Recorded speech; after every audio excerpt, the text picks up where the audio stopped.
conniving money. Money, neighbor, money, money, neighbor, money, money. You can keep your conniving money. When you been a corrupt, in a bit tell me money. Now because your money done, you come with conniving money. When you had your pocket full, in a bit tell me money.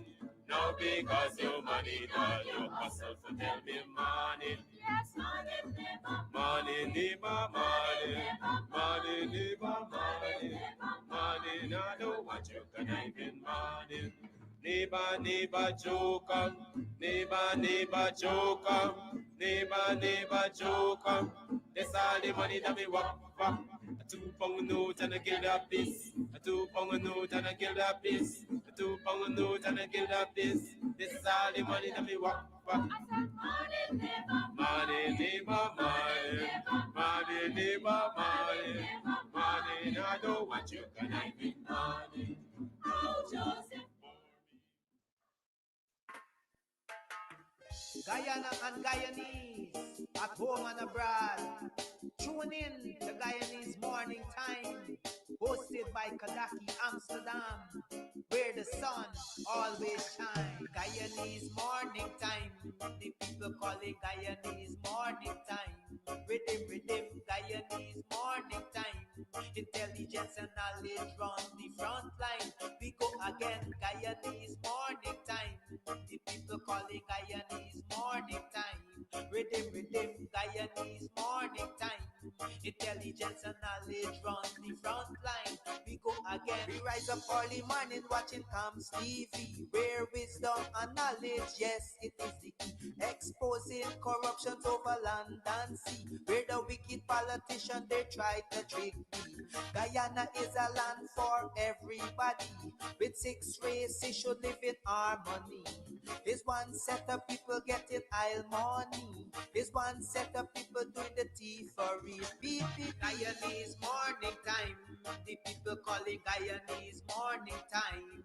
Rhythm, Guyanese Morning Time. Intelligence and knowledge run the front line. We go again, Guyanese Morning Time. The people calling Guyanese Morning Time. Rhythm, Guyanese Morning Time.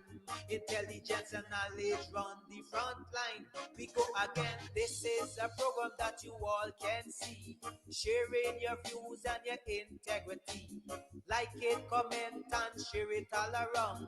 Pass it to your neighbor, safe and sound. A sad situation going on in this town. The voice of the people is getting trampled down. Out of the mouths of babes and sucklings, which has ordained me to sing. I sing Guyanese Morning Time. The people calling Guyanese Morning Time. Rhythm, Guyanese Morning Time. Intelligence and knowledge run the front line. We go again, Guyanese Morning Time. The people calling Guyanese Morning Time. Rhythm, Guyanese Morning Time. Intelligence and knowledge run the front line. We go again, fooling the people. You're promoting evil. Stop lying to the people. You are a part of the cycle. Stop fooling people. You're promoting evil. Stop lying to the people. You are a part of the cycle. I say Guyanese Morning Time. The people calling Guyanese Morning Time. Rhythm, Guyanese Morning Time. Intelligence and knowledge run the front line. We go again, Guyanese Morning Time. The people calling Guyanese Morning Time. Rhythm, Guyanese Morning Time. Intelligence and knowledge run the front line. We go again. They got Breakford, Park and Mark Benchcop. David Hines and Kadaki Amsterdam. Sherrod Duncan, Nigel London. Normal Brown and Gavin Matthews. Big up Paslow, Poor People Governor. Simona Brooms, Robin Simpson. Hampton Green and Winston Jordan. And yes, we can go right On and on, Guyanese morning time. The people calling Guyanese morning time. Rhythm, rhythm, Guyanese morning time. Intelligence and knowledge run the front line. We go again, Guyanese morning time. The people calling Guyanese morning time. Rhythm, rhythm, Guyanese morning time. Intelligence and knowledge run the front line. We go again. The relatives and friends of young Wyndham Bacchus, they deserve justice. The family, the relatives and friends of our in Boston, they deserve justice. The family, the relatives and friends of Peter Headley, they deserve justice. And so when we say that Guyana is an apartheid state, we have the evidence to show.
Best of all the world to be.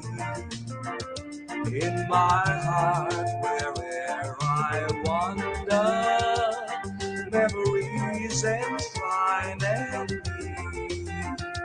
All my hopes and aspirations, all my longings goes aside.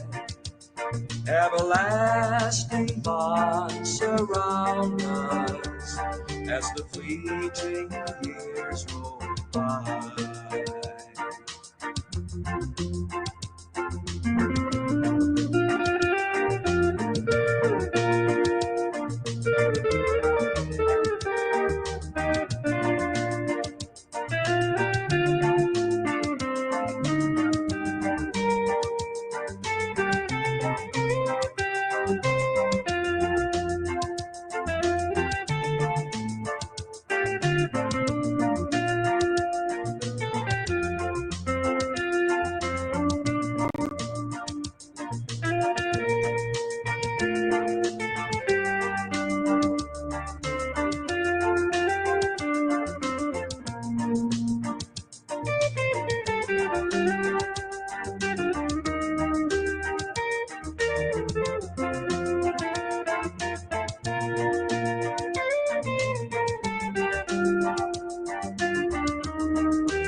unfolding more and more my destiny to reach lasting splendor that the years have brought to me. All the ashes of my glory, oh, the long, long night has passed.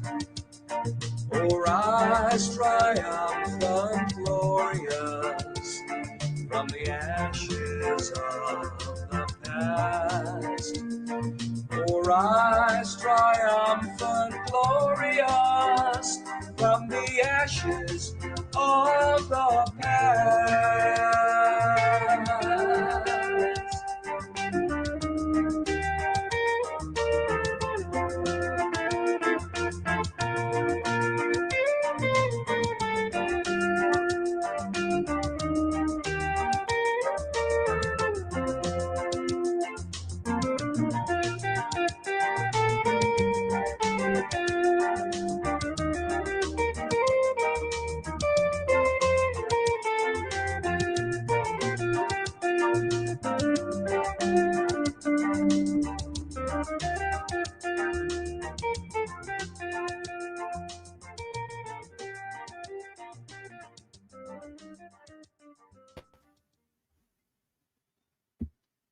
Arise, triumphant, glorious from the ashes of the past. Welcome to another program of Guyanese Morning Time. It is 7 hours 28 on the 4th day of December in the year 2025. How you been?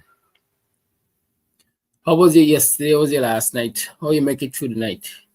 How are you feeling today? What are your plans to the rest of the day? We got what? 27 days approximately to the end of the year. What have you achieved for the entire year? What were you able to achieve? Those set goals, how have they come along? What do you think you could achieve from now to the end of the year that you didn't achieve all year? You had 365 and a quarter, perhaps, and you didn't achieve much. Well, you got 365 and a quarter, and you didn't achieve much up until now, because you got 27, which means you got about 330, 38. You have used about 338. Yes, if you've used about 338 and you haven't achieved anything close to the goals that you set, what gives you hope that you will achieve it in the next 27 days?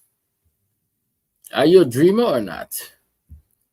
Let me remind you that the Moko Arcadia Multipurpose Agriculture Co-op presents the Moko Farmers Market, and the Christmas baskets are available at $10,000 and $8,000. You can call 684-6929 and ensure you order before December 15th, which means you have about 11 days to place those orders.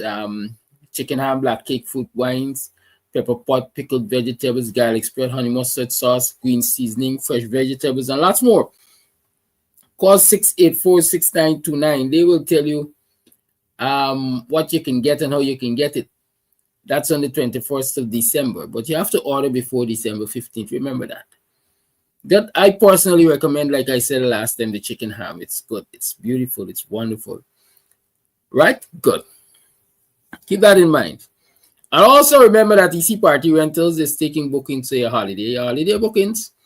If you have an event coming up and you need any furniture, chairs, tables, tents, chair covers, warmers, and lots of things like that, you need ice and so on and so forth, ensure you call us 682-7981 or 622-5933. You can get contact on any of those numbers. Call and make your booking, because do not wait until the last minute, because you're going to be left in the cold and you're going to be running up and down. December usually is a demanding season, especially for tents. There are lots of open events around the place. Buxton in particular, Christmas Day, you could search high and low for tents in Buxton, and usually don't get right into maybe after January 1st, because there are usually lots of open events. So if you're going to need chairs, table, tents, and stuff like that, please book them early. 622-5933. You can call 682-7981. Also, call or WhatsApp. Place those orders. If you're coming home and you are looking for a place to stay outside of the rush in the city, you can definitely call us on 6225933 and let's see if we can hook you up. Right, if we can hook you up with one of our apartments here, our studio apartments. Yes, let's see if we can hook you up there.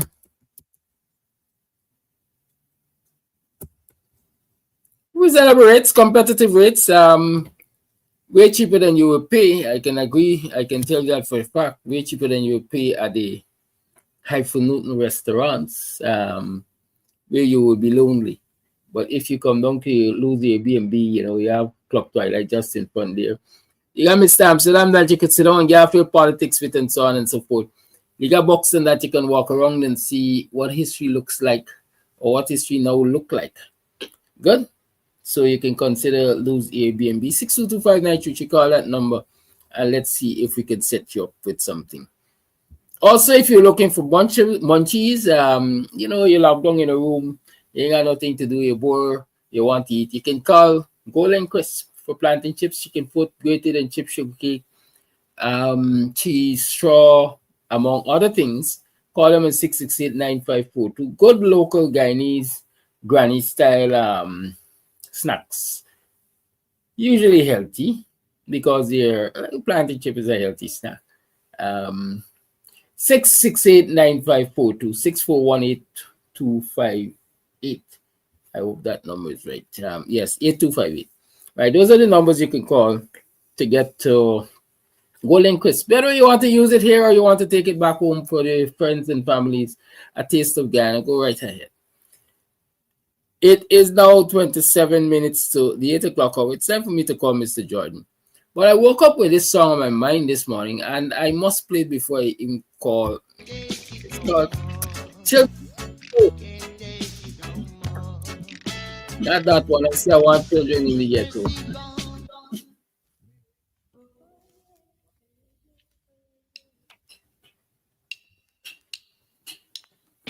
Children of the Ghetto, Senya and Whalers Band. Y'all know this kind of music? Y'all gotta be older than me to know this kind of music. But I know it nevertheless. The children of the ghetto, to the right, to the right. Remember your true love. Remember your true love.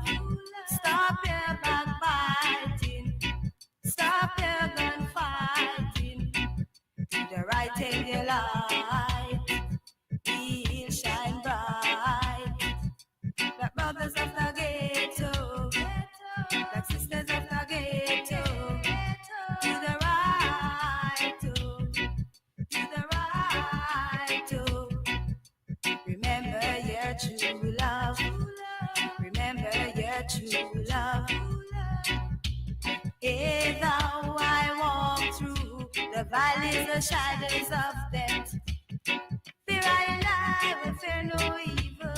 Fear I will fear no evil. The children of the ghetto, the children of the ghetto, don't you fuss nor fight, oh. Don't you fuss nor fight, oh. Let's all unite. Let's all unite.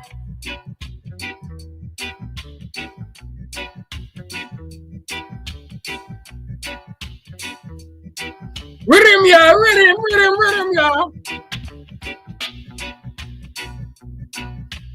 If thou I walk through the valleys, the shadows of death, fear I will fear no evil.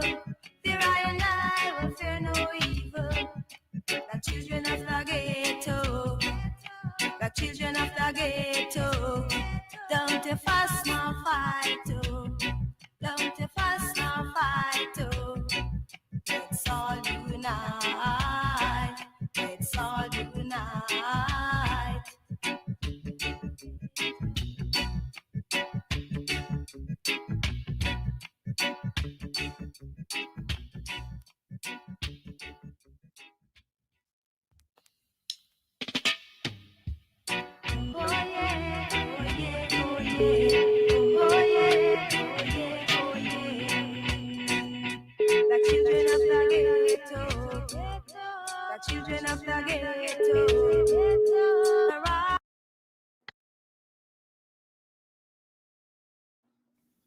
Children of the ghetto, you're still tuned to the Guyanese Morning Time. I'm still your host. We're connecting with Mr. Jordan.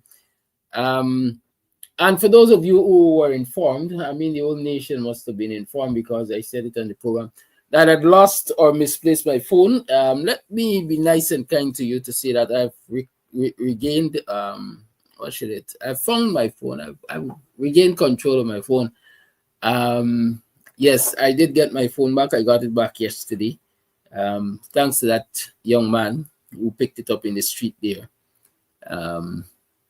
According to he, I didn't get it before because after he picked it up, he went home and he slept for 2 days. He had wind in the back, wind in his spine, so he sleep, and he didn't come back on the road. But he suspected it might have been the property of my son or I. And so, I searching high and low for the man yesterday. Went out to George, something. But as I was returning, I saw him and one call and he said, "Oh, sir, yeah. And he came and he handed over the phone with his explanations. I have no cause to judge him. I said, "Thank you, man. I got a blessing for you." And so I gave him a blind, because, like I said, he didn't steal the phone. He found it. It dropped in the street. He picked it up. It was close enough to my home. He could have suspected that it belonged to me. But at the end of the day, I got it. And in the same breath, I was telling a friend when yesterday or earlier yesterday, before yesterday, that there's something in law called larceny by finding. Mr. Jordan, you know the what? Yes. Larceny by finding. Good. You're supposed to hand it into the police, until they go through exactly. the process, and if they can't find it, ultimately they may return it to you or something. Right, exactly. Yeah. You can't. So I would like all the finders, keepers, losers, beepers, be very careful. There's a law like that, right? Larceny by finding. Be careful. Yeah, just so you can't keep money that has been erroneously or incorrectly deposited into your account. Right. But you talk, it's funny that you bring up this account thing. Mr. Jordan, every day I learn something more in this country. And the thing amuses me. The Scotiabank Guyana Inc., I think that is what it's called now, right? Yeah, Scotiabank Inc. Right. So I went to Scotiabank Guyana Inc. I've been banking, I think, no, it wasn't my first account there. My Scotiabank might have been my second account as an adult.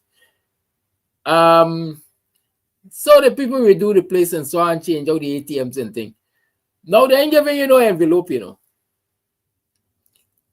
A big sepulchre opens to you to put in your money, and the machine counts your money right there and then and tells you how much money you deposited.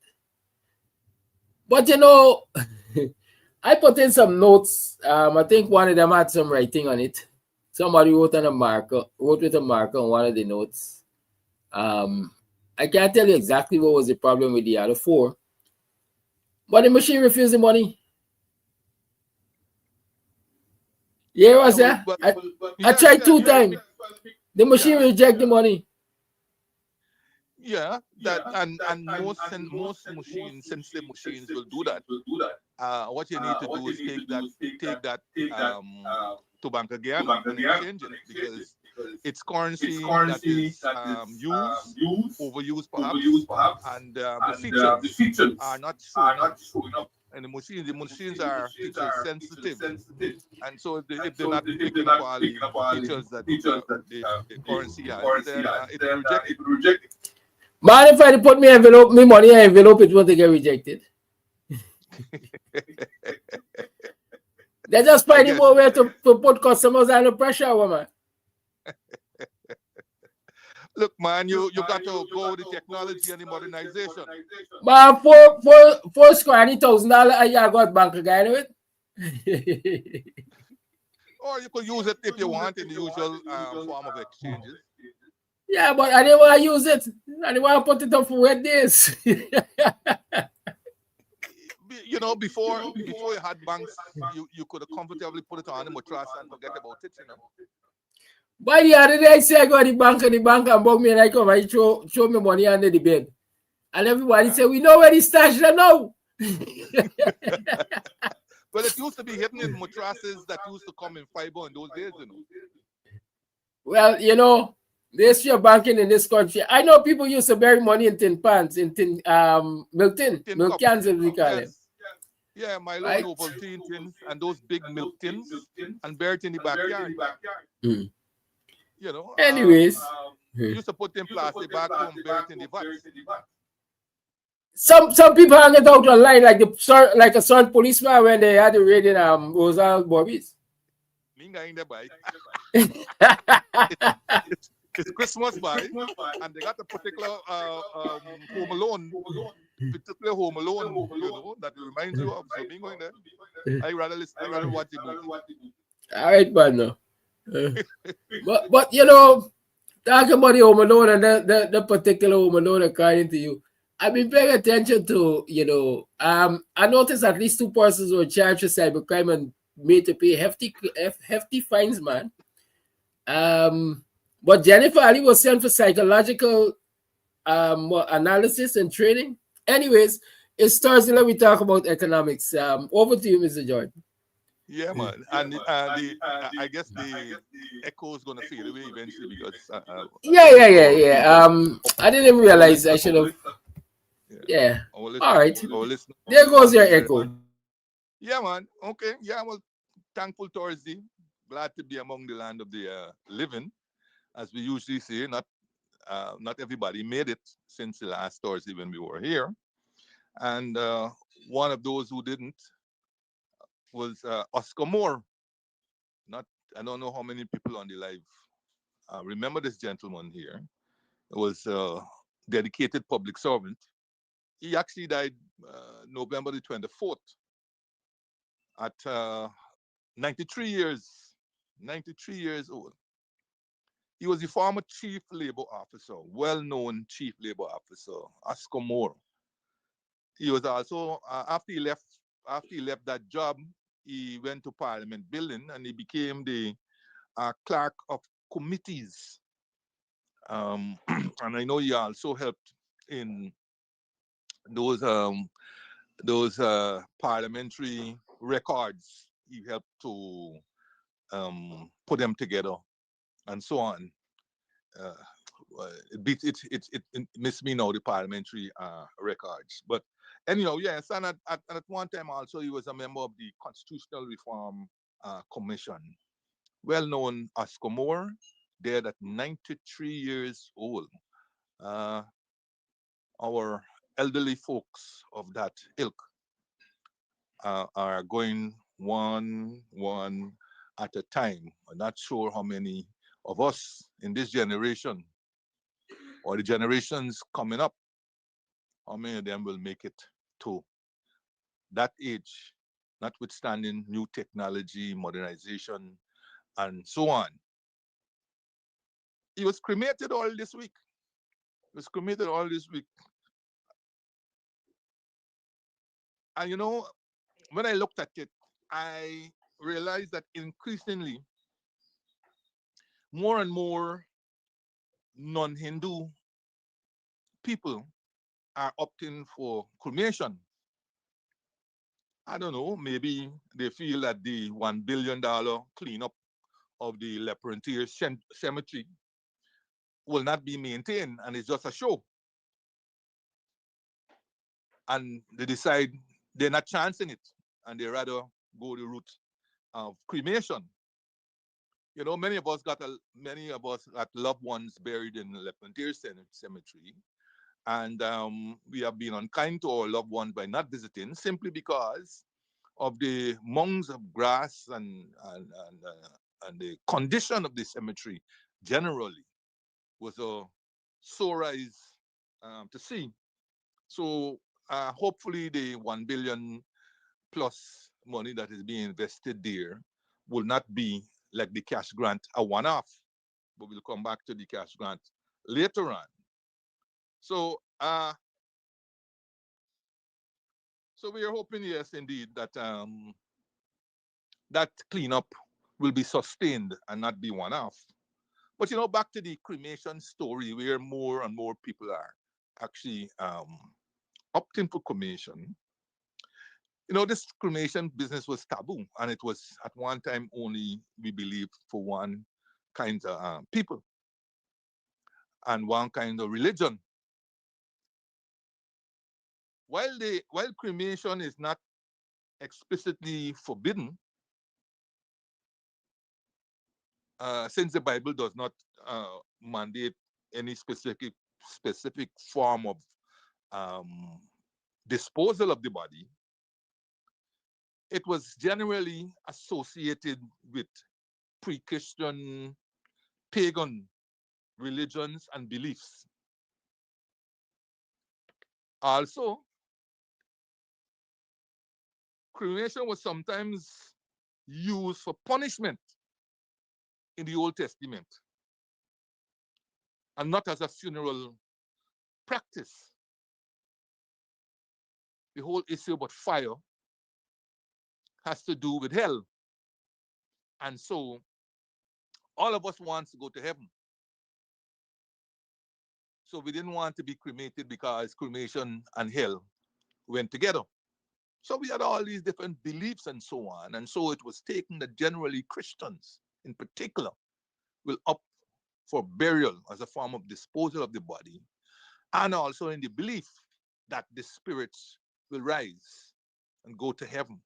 And if you cremated, then the spirits will die with those people and will not be able to enter into the kingdom of heaven. So all those beliefs are now changing over time, have changed over time. And the whole question of cremation, which was discouraged in the past, is now gaining more and more acceptance outside of the Hindu religion as such. So that today, the decision as to whether to bury or cremate is one of personal conscience, really. You know, I have friends who have opted for cremation. My own sister last year, before she died, said she wanted to be cremated, and so she was cremated last year, August. I know a number of us are contemplating going that route also. So whether through traditional burial or cremation, eventually we all have return to dust, as identified in Genesis 3:19. Ashes to ashes and dust to dust. We got to return to the earth. So I just thought I would have mentioned that because, like I said, cremation now seems to be more accepted than in the past, and increasingly more and more people are opting to be cremated rather than burial. Of course, also burials are very expensive business.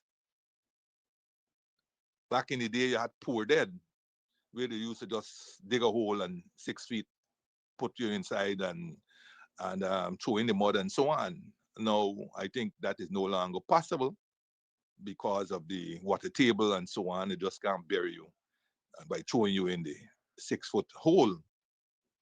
So now you have to be put in a box or in a coffin. And these burials don't come cheap at all. In fact, some people are saying it's more costly to die than to be alive.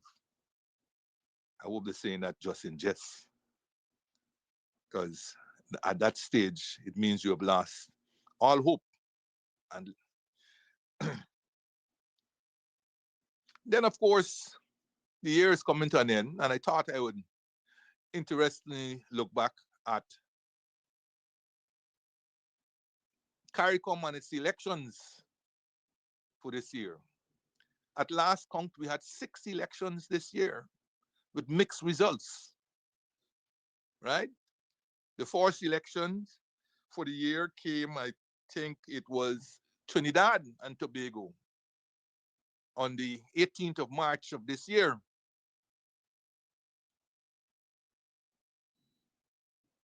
Prior to the calling of the election, Rowley had demitted office and handed over to Stuart Young. And in his, what will necessarily now be poor judgment, he called elections almost immediately on gaining access to the office of Prime Minister. And as they say, the results are in. And those results show that he got a routing by the UNC Kamla Prasad Biseso. And the PNM itself got one of its worst beating in Trinidad. And they set the tempo for the way many of the results went for the rest of the year. The next elections was in Suriname. Those were very close, but still, the incumbent, Chan Santoki, was beaten by a coalition led by Jennifer Simmons, who is now the president of Suriname. So in consecutive elections in Trinidad and followed by Suriname, the incumbent lost office. Then there was a short period, short break if you want, because Suriname's election was on the 25th of May. The next election was on the 4th of September right here in Guyana. Right here in Guyana. And through a combination of practices that have been frowned upon by the European Union in their report, the incumbent here in Guyana, the PPP, led by Mohamed Orfan Ali, was returned to office with a bigger majority than previously. And one of the observations from that results was the shellacking that the other traditional party, the People's National Congress, led by Aubrey Norton, got in that elections. In fact, it was easily and by far the worst showing by that nearly 60-year-old party. Immediately thereafter, the September the 4th election, on the 3rd, 2 days afterwards, Jamaica held their elections. And once again, the incumbent bucked the polls and every other prediction to win the elections. So Andrew Holness was returned as Prime Minister of Jamaica. Unlike the Suriname elections, those elections were close. In fact, only the Suriname elections and the Jamaica elections, out of the 6 elections that have been held this year, of the 6 CARICOM states, only those 2 elections could be deemed to have been close. All the others was a blowout of the opponents, either by the incumbents or the incoming. The next election was fairly recently, was last week. In fact, both of them, 27th of November on the first case, St. Vincent and the Grenadines elections, in which a dynasty was ended, a dynasty in which Ralph Gonsalves, Dr. Ralph Gonsalves, had ruled for 24 years, had come to an ignominious end when he was beaten, was given a whipping by Dr. Godwin Friday, who is now the new Prime Minister of St. Vincent and the Grenadines. And finally, on the 29th of November, the incumbent Philip Pear, the incumbent, did I say 2 incumbents? 3 incumbents. The incumbent Philip Pear whipped the United Workers' Party led by Chassenay, a former Prime Minister of St. Lucia, again got a song beating, song thrashing. So those were the 6 elections in CARICOM countries that were held, and it was evenly shared in terms of the incumbent and the incoming. And like I said, for the most part, the results were blowouts in with the exception of Suriname and um, and Jamaica. Now, I want to the particular one that I want to look at quickly is the one in St. Vincent because of the dynasty that had been built up there. And there is this beautiful requiem for Comrade Ralph that is written by Richard Drayton.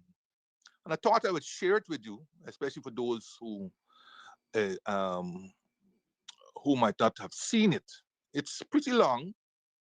It's about 15 minutes, 14 minutes. But I'll try to see how much of it I can read. But I thought it was brilliant.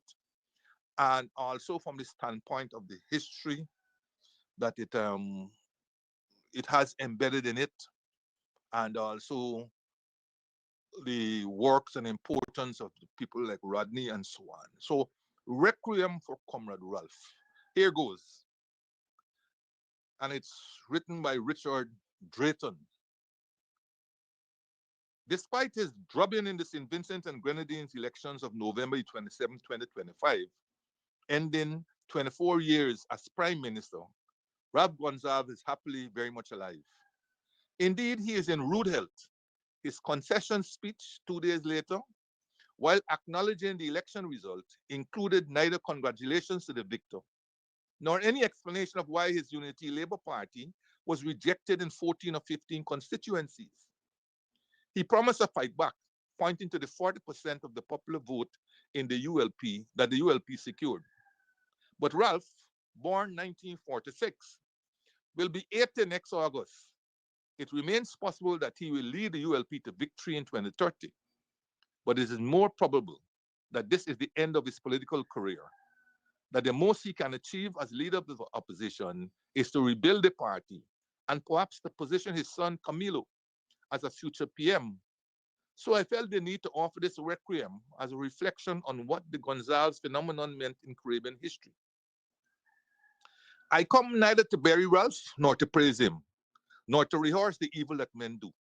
Instead, somewhat prematurely, I want to perform that act of mourning, which in Haitian Vodou is called the Ceremony of Souls, something about which George Lamming wrote and spoke repeatedly, where the Goan bond ends, the highest spiritual attributes of a human life are rescued from the corrupted lower mortal and fleshy aspects of the petit bon ange, so that they may become approximated to a law, a new ancestral spirit to guide and protect community.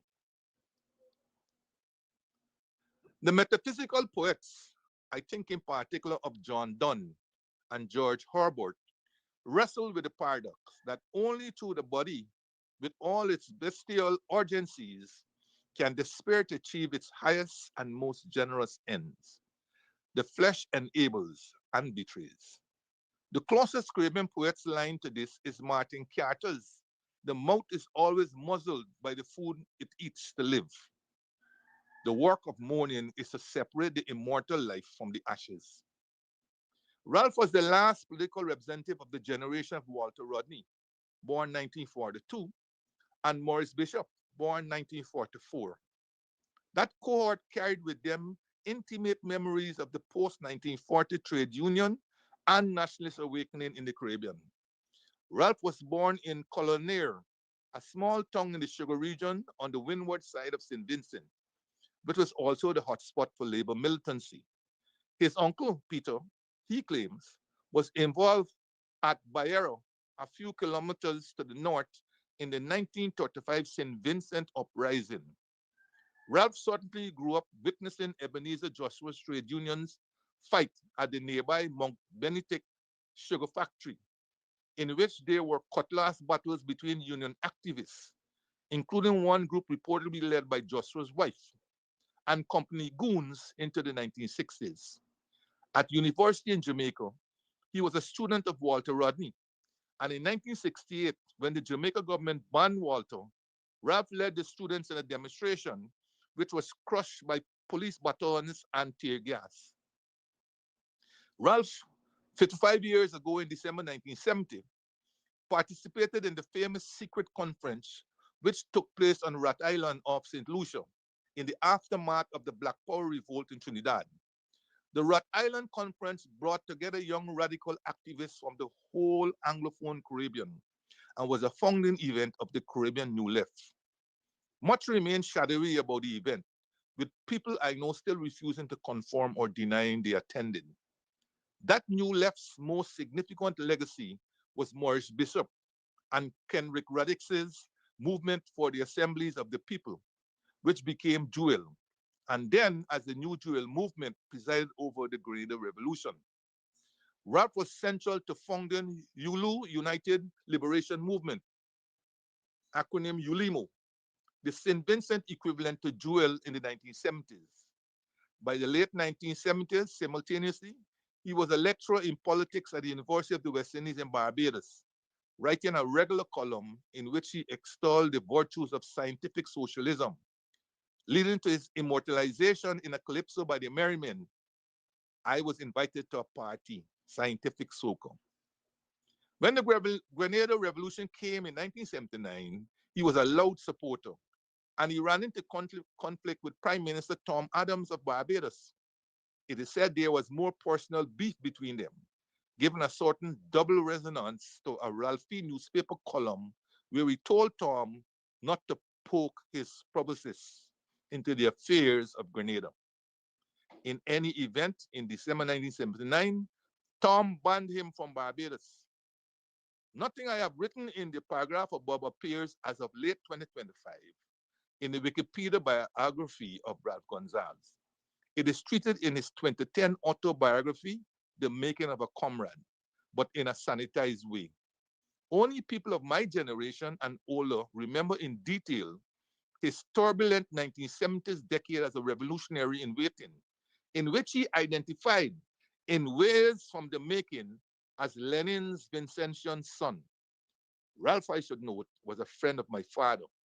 I remember one, in retrospect, hilarious afternoon in the Clark Park house when my father tried to bring his old Edinburgh Socialist Society comrade, Richie Haynes, by the 1970s a leading cardiologist who had begun an extracurricular career in electoral politics for the Democratic Labour Party of Barbados, and Ralph into an alliance. The only upshot of which was one occasion when Uncle Ralph led a group of demonstrating bus workers while wearing a cloth cap. But the truth was Richie was by that time more comfortable in his powder blue Mercedes Benz. In the making, Ralph remembers himself warning Maurice Bishop early and strongly about the Stalinoid currents in the New Jewel movement. Maybe he did, but not all remember it quite that way. One of the advantages of longevity is outliving those who can contradict one's memory of events.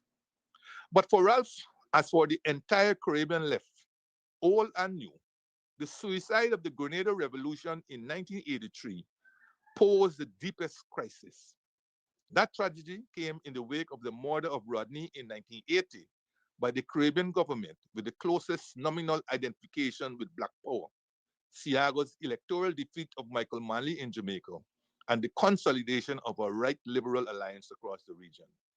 It was no longer quite so easy to imagine the rapid utopian political transformation which had seemed plausible in the early to mid 1970s. Indeed, in the age of Thatcher and Reagan, it appeared a clear conservative reaction had begun, evident in the television news announcers giving up their short jacks and dashikis for suits and ties. And to this, the personal shock of economic precarity, as Ralph, like Rodney before him, was left jobless after Adams's banning him. In this crisis, Gonzalez decided to become a barrister. But more generally, he began a personal and political reinvention, which underlay his extraordinary political successes of the 21st century. Ralph, a man of the highest intelligence, began by looking coolly at himself and the society he wanted to be central to. In this second stage of his career, figures like Siago, Veerboard, Ebenezer Joshua, and Robert Batshaw will prove more inspirational in ways he may not quite even have admitted to himself than figures like Manley or Bishop.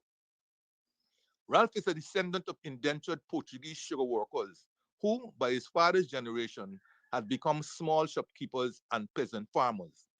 The Portuguese minority in the Caribbean sits both inside and outside whiteness, able thus to benefit from some skin privilege, and yet also to, and yet, I'm sorry, the Portuguese minority in the Caribbean sits both inside and outside with whiteness, able thus to benefit from some skin privilege, and yet also to mix itself. The option Rodney notes in Groundings with black power. It is class ambivalent with lace courting Portuguese and plantain work Portuguese, and it has taken many different political identities. Albert Gomes in Trinidad on the center left, Peter de Guiar in Guyana on the right, and Father Malcolm Rodriguez SJ on the revolutionary left. Ralph relocated where he occupied this ethnic socio-political slot, wearing the wig of the Inns of Court, claiming in practice some of the social prerogatives of a bourgeois respectability. He became the classic lawyer politician of the post-colonial Caribbean. He looked at his people and saw two things. First, the absolute centrality of Christianity to working class intellectual life. In our societies, the Bible is the only book which can be found in every home. He could see that the most powerful charismatic figures in society were the pastors of the large evangelical churches. The self-defined scientific socialists of the 1970s became by the 1990s the Pentecostal populists, whose charismatic oratory now has peppered now was peppered with invocations of God. Lord, let me be there in your tabernacle. Second, he noted how well working people responded to the patriarchal style of politics, how big men like Board, Adams, Barnum negotiated the peasant loyalty to kinship solidarities into public life. So it was not as the forum building disciple of CLR James seeking to build a working class politics out of that class's experience that he came to political power over the 1990s. It was instead in the mold of that Anglo-Caribbean variant of what our Hispanic brethren call the caudillo, the top-down political leader who imposes him or herself at the center of all power and decision-making, who builds an apparatus, often including their family, which is personally loyal to him. He performed a neat reverse takeover of the St. Vincent Labour Party to create the victorious United Labour Party, in the system of which Ralph is son. Ralph is a man of great gifts, and he achieved much in power from 2001. He built schools, tripled the number of Vincentians who were able to afford to go to the University of the West Indies. He built health clinics and roads, and has created the basis of a tourist industry, with building the airport that could receive jet flights. He had a strong Caribbean regionalist and anti-imperialist foreign policy, building especially strong connections with Venezuela, leading to subsidized oil imports on the Petrocarib. Other more chaotic foreign policy initiatives yielded benefits for St. Vincent. He chose to recognize Taiwan, which was richly rewarded, and he with other Eastern Caribbean backed backed Japan in the fights of the International Whaling Commission. He tried to lead towards a Republican constitution, but this failed at the referendum. He had an interesting drugs policy. De facto, if not de jure, he legalized cannabis cultivation.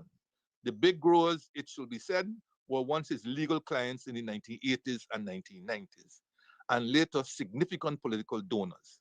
But he is not the only Caribbean prime minister in this position. The WikiLeaks Cablegate releases provide some fascinating glimpses of his deftness in dealing with the Americans, who seem to have decided that despite his radical speeches, he was ultimately cooperative where it mattered. Within the significant constraints and difficulties of the period he governed St. Vincent, the collapse of banana exports, the financial crisis of 2008, plus volcanic eruptions, the COVID pandemic, He did probably as well as any prime minister might have. But the problem with the Caudillo political role which he chose to occupy is he became personally responsible for everything which did not go right. To this was added unhappiness about how he concentrated and used power, and about who benefited and who lost from decisions he took. Aspects of his personal behavior, whether real or merely alleged, became objects of significant public concern. There were mixed feelings about his visible grooming of his son Camilo as his successor. Some disliked the coercive way in which he imposed vaccination on public workers during the pandemic. None of these would have mattered if the post 2021 economic crisis had not eroded living standards, but they all in practice became entangled in a mood that it was time for a change in 2025. The bright summer of Commonwealth is now the autumn of the patriarch. End of this brilliant piece by Richard Drayton. I thought I would share it because it was so rich in history, so powerful in analytics, and so reminding of the vagaries of life, elections, and living. So long, Commonwealth Ralph. I hope you took your licks like a man, as you were telling President Granger in 2020 to do. There's always life after the presidency or the prime minister shift, prime ministership, as you will find out. Um, and you're not congratulating the new prime minister. It's going to forever be a stain on your statesmanship or on your need to be seen as a statesman. Congratulations to all the new new or incumbents, especially Mr. Godwin Friday, who tried and tried and showed that once you keep reinventing yourself and keep relating to the people, they will reward you with some level of success. You know, a couple of programs ago, I had, especially when Ali had named his cabinet, I had indicated that that cabinet lacked imagination, that it had the same sterile set of ministries, and of course, most of the ministers had returned. I had suggested some names of some ministries that would have, you know, implied or indicate the direction in which the next 5 years of the government would have gone, and the concentration and foci of the government. But in the event, all they had is some tinkering at the Ministry of Public Service, that they included some government efficiency and implementation, and pulling out of some aspects of responsibilities that inhered in the Ministry of Public Works, and giving it to some anointed new senior minister in public utilities and aviation. Don't know how the two go together, but that's that. But here are some of Mr. Godwin's new cabinet. Not the ministers, but the names of some of his new cabinet. He has, for example, a Ministry of National Security and Immigration. We have our old state Ministry of Home Affairs. Under the Granger administration, if you recall, this was the Ministry of Public Security. But the whole issue of immigration and citizenship, especially in this country called Guyana, facing thousands of voluntary and involuntary migrants from places like Venezuela. The then President Granger, in his wisdom, created a Department of Citizenship and Immigration. separate from the Ministry of Public Security to look at that. But you see, when they throw out the baby with the bathwater, they have difficulty in trying to bring it back because you already course out, the terrible politics in Ghana, course out. That's all you do, course out PNC. Your nemesis, course them out. Nothing good. But then you seek to come through the back door and bring something. But it's hanging there out there, because you don't want to be appear as you're doing the same thing as what the PNC has been doing. But any country growing as fast as Guyana will attract all kinds. The good, the bad, the indifferent, the ugly, and everything else. And you have to have dedicated, not diffuse departments to ensure that the likes of what happened a couple of weeks ago when they bombed the gas station and a little child died don't enter. Terrorists and terrorism always look for the weakest link, even as they go after even some of the strongest places. And in spite of all of that, we've gone back to our laid back, laissez-faire approach to these matters. Laid back. Make a lot of noise and so on, and then we push back. We lay back. Even your own EID card that you were forcing onto people. Enough nice kudos to the APNU. Have rolled back the program. Now you're hearing it's voluntary until they put in the laws. I mean, who implements things like those without the necessary legislative and other institutional arrangements in place? Who does that? Only a government that feels it's all powerful will do that. You're rolling out a program for EID cards that had been around for God knows how long, since 2002, when you gave out the contract for this. Rolling it out without the necessary legislative and other institutional arrangements in place. And then you're forced to backpedal and say, well, it's voluntary. Well, right now, we only implemented voluntary. You can't implement it at all.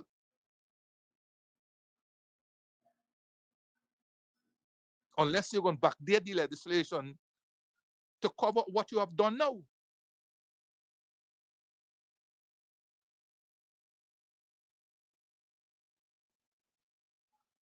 So this St. Vincent government honor Mr. Godwin Friday. He has a separate Ministry of National Security and Immigration,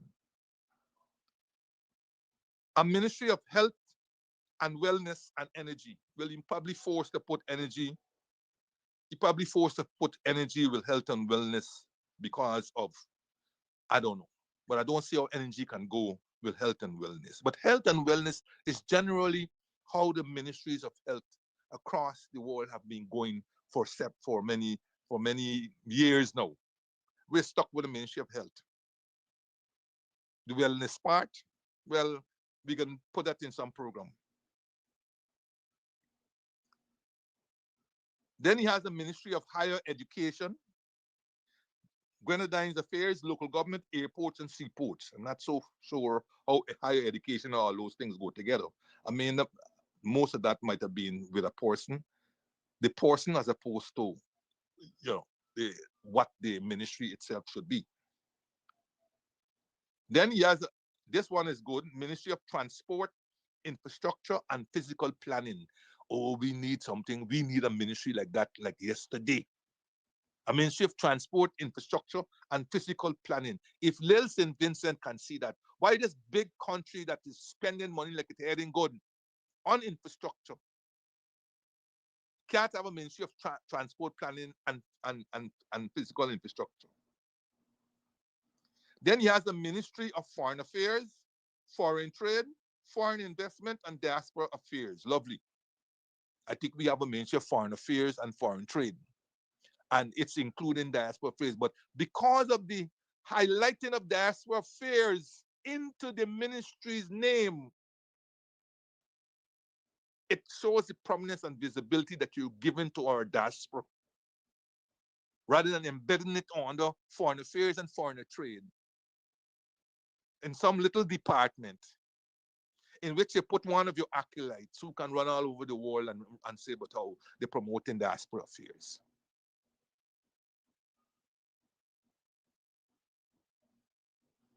Then there's a Ministry of Agriculture, Forestry, and Rural Transformation. Brilliant. Brilliant. Then he has a Ministry of Housing, Urban Development, Land Management, and Informal Settlement Upgrading. Excellent. You see that ministry again?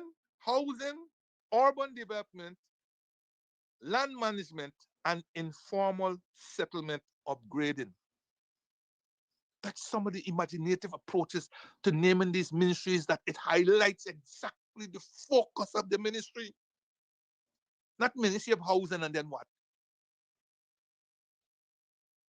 The Ministry of Housing is building more roads than the Public Works Ministry.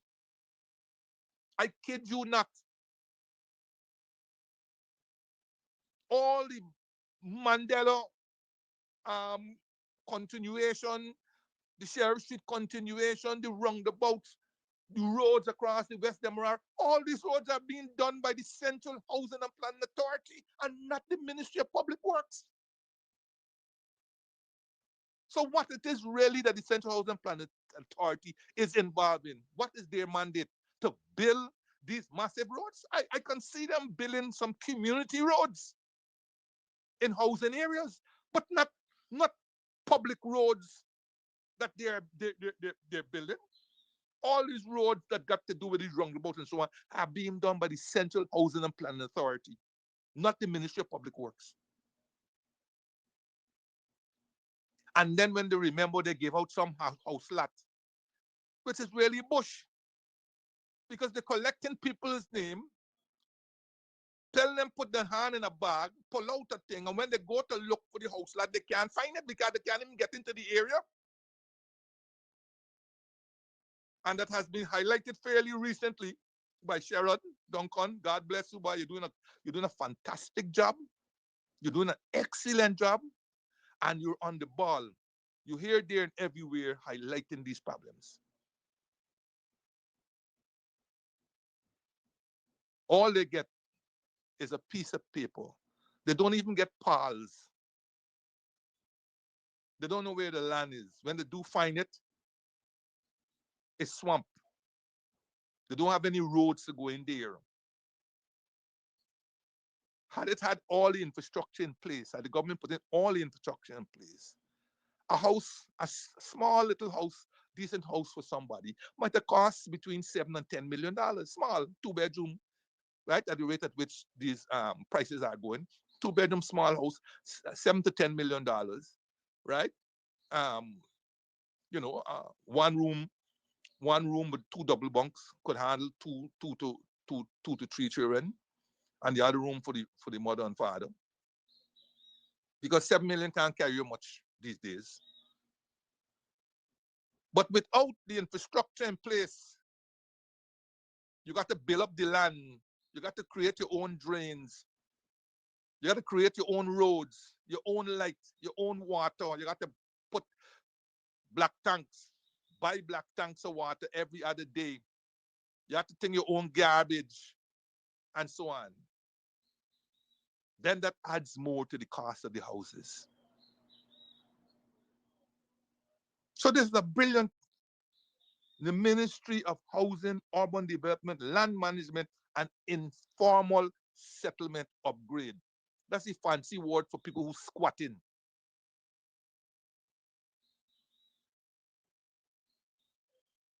Then he has a Ministry of Education. Remember, he had one of higher education. Now he has a Ministry of Education, Vocational Training, Innovation, and Digital Transformation. I think he stole that one from me because y'all remember, I did recommend to Ali that one of his ministries should go this route. He has Ministry of Education, Vocational Training, Innovation, and Digital Transformation.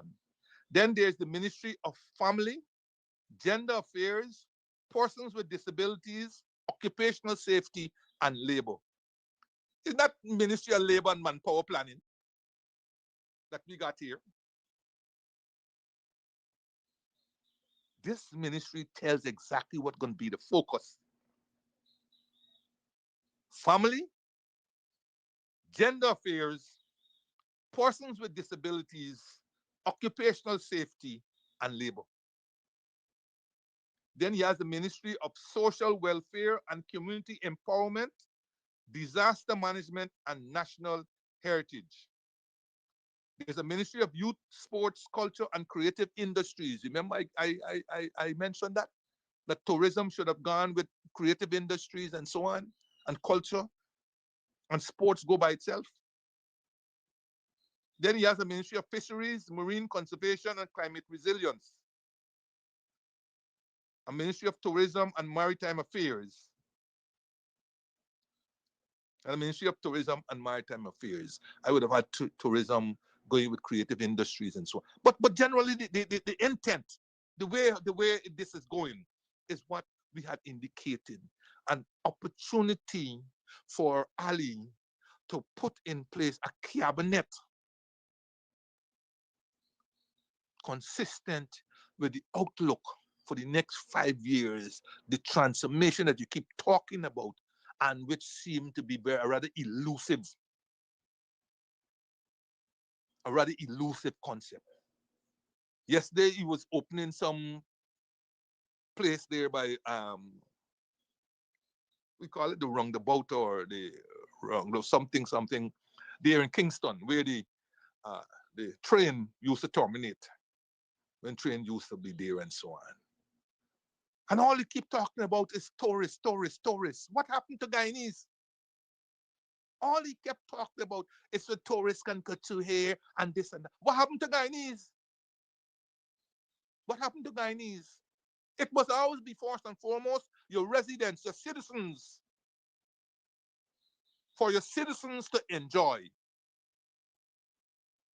The tourists them could come afterwards and enjoy it. But what you're suggesting, that these things are being built for tourists? What happened to your own citizens? Whose history, anyhow, is one of slavery, indentureship, colonialism, and so on. At no time can they expect to benefit from the riches of this country. Everything you build is for tourists.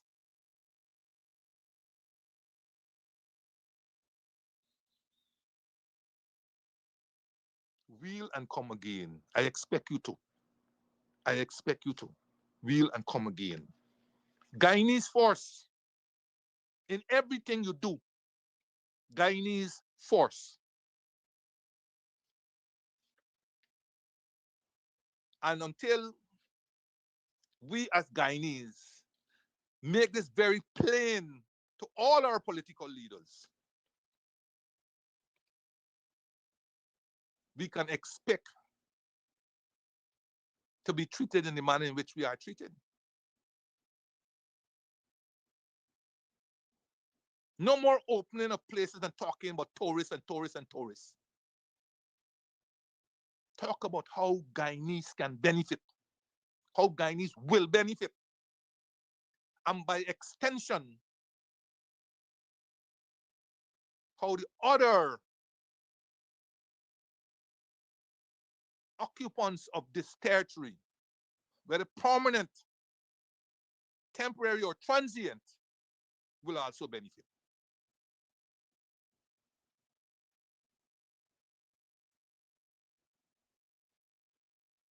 All right. So last week, we had the opportunity once again of enjoying Thanksgiving. You know, we like America. I often remember when doing development economics so many moons ago, the lecturer stating in emphatic terms that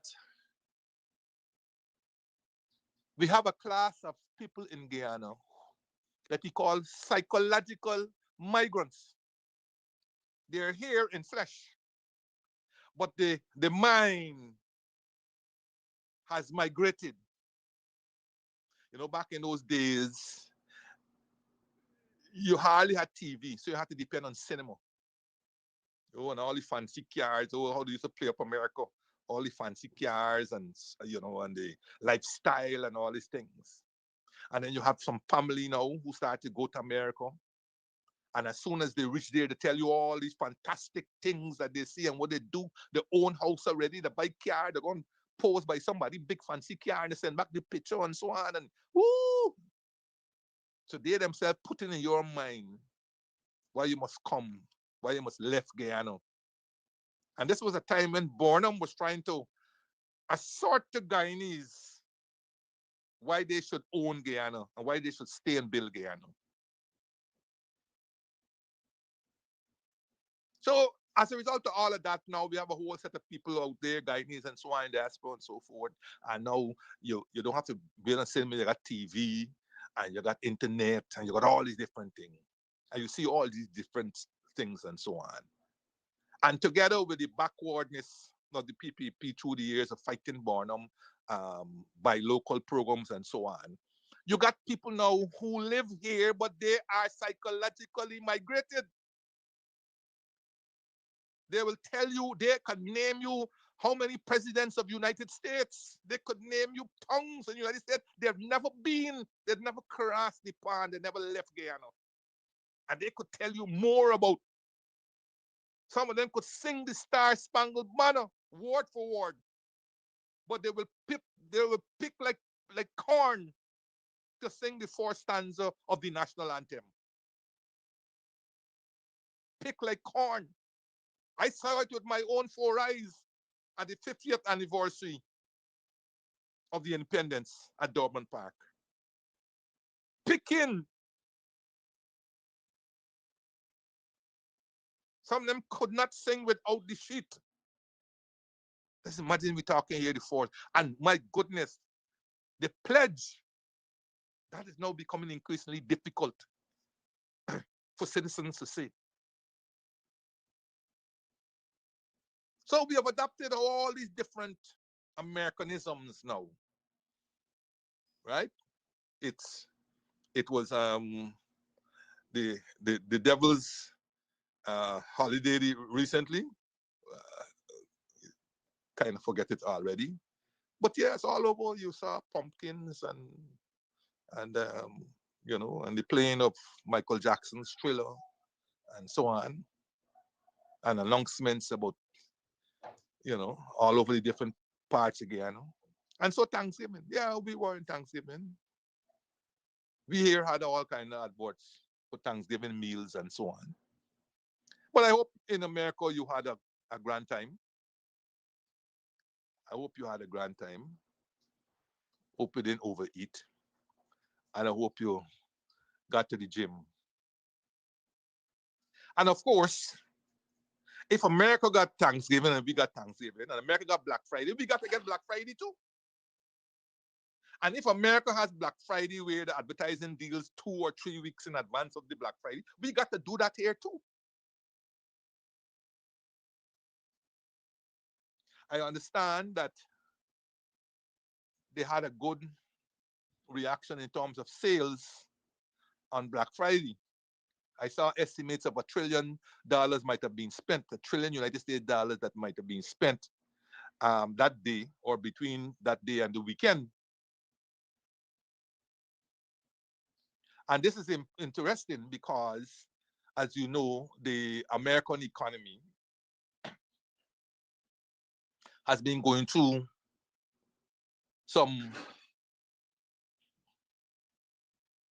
has had its own economic issues, so to speak, has been kind of sluggish, unsteady. So it's good to hear that that kind of money has been spent. Somebody suggested that perhaps Trump easing of tariffs on a range of products that he had unadvisedly imposed on early in the year, plus is giving back of some of the money that might have come from the tariff, because the tariffs were raking in huge sums of money. I discussed that a couple programs ago. It was good to know that such spending took place. In fact, according to the Reuters news, consumers spent a combined 11.8 billion in online sales on November 28th during the so-called shopping blitz, and a combined 23.6 billion over the 3-day holiday. And this was especially important because, like I said, going into the holidays, consumer demand was weak as a result of the tariffs and the tariff fuel inflation that it caused. But what might have accounted for this change of trend and change of ideas? One suggestion was the big discounts that the big shoppers, the big stores, like, all those massive stores that you have in the United States, might have been offering, and those might have tempted the consumers to shop.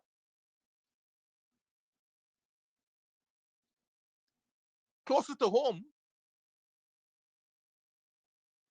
well, first of all, closer to home, we don't track consumer spending, and certainly not in the way that it is done in the United States.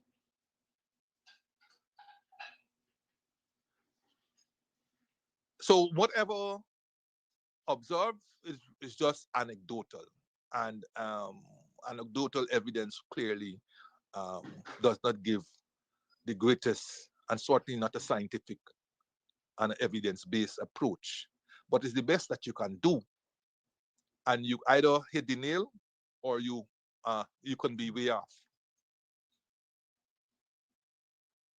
I happened to pass by Courts on Black Friday.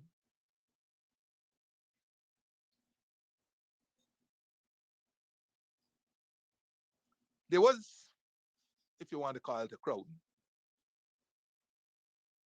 but I can honestly say it was nothing compared to the crowds that I saw at Courts in previous years, the massive crowds that attended to the Black Friday session. And of course, any number of reasons could be given for this. Well, for one, definitely, this whole season, for the first time in years, has a different feel to it. And that's because, like I said last week or the week before, the money that will normally flow around this time from the accumulated back pay and the other goodies that are shared out during and around this time have not been done and will not be forthcoming based on what we know.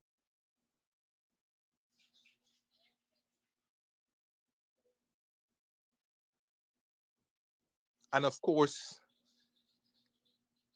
you have, notwithstanding all the fancy numbers that they are giving to you on inflation, you have a cost of living that is going through the roof. Just listen to Starbuck News's or read Starbuck News's Monday special. But you don't even have to do that. Go talk to people. Talk to the consumers. Talk to the sellers.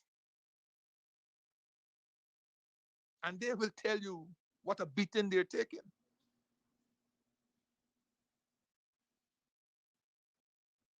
For the first time, you're hearing money in circulating, which means those who would normally spend all or most of their income, those are the small ones at the bottom mostly, and even the middle ones too, are reprioritizing, are reprioritizing.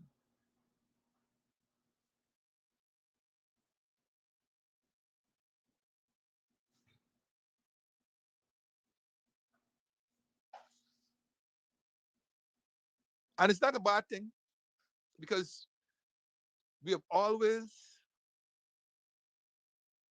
recommended to people that they must be wary of extensive shopping and buying during the season,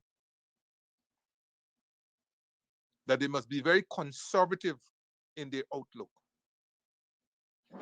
that they must seek to recycle and reuse. No longer can we afford to compete with the neighbor for new curtains and new carpet and all these different things. We have to be wise and we have to be prudent.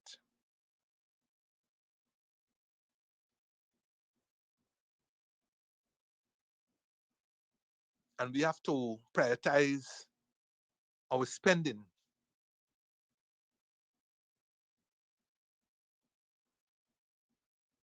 I saw a bill come in for electricity for someone, and this seems to be the cry now.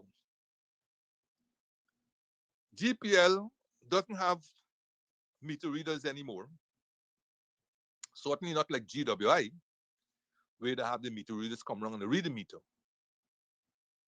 When you ask why they don't have, they're claiming that they have smart meters and they can read the meters from indoors, from their building indoor. I don't know how true it is. I know that can happen in the United States. They can read you, and not only can read, they can cut off your light right there. But I don't know sometimes what they're reading, because you could lock up your house, turn off everything, and go on a 3-day or a 4-day, wherever you got to go and come back. And you will get a bill from GPL as if you were born in everything, as if life were normal for the regular 3 days. And this is a huge complaint now. Everybody complaining about the size of their bill. Some people say it's some mad meters, not smart meters. They say those meters, they're on aisle. They're running like the head ain't good. Whatever it is, though, it's creating a huge problem. But usually in Guyana, everybody just complain to the next person. But they don't complain where it must count. They don't complain where it must count. Meanwhile, they'll got the government go out there and tell you how much subsidy they're giving to GPL and so on. They're keeping rates low. Well, I tell you, God forbid, if what they're saying is true, what would have been our bill weren't not for these subsidies? If all these subsidies and you're getting bills that could give you heart attack, what it would have been without these so-called subsidies?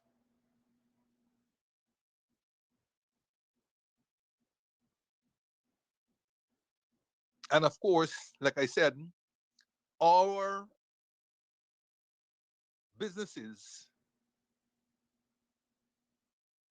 haven't learned yet how to deal with complaints. It starts out from we right, and you got to prove that we're wrong.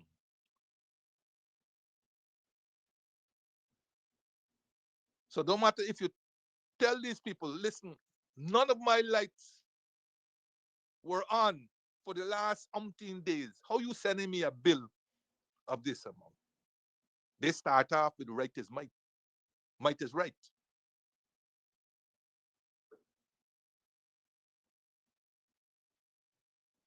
More work needs to be done in this area by all, private and public.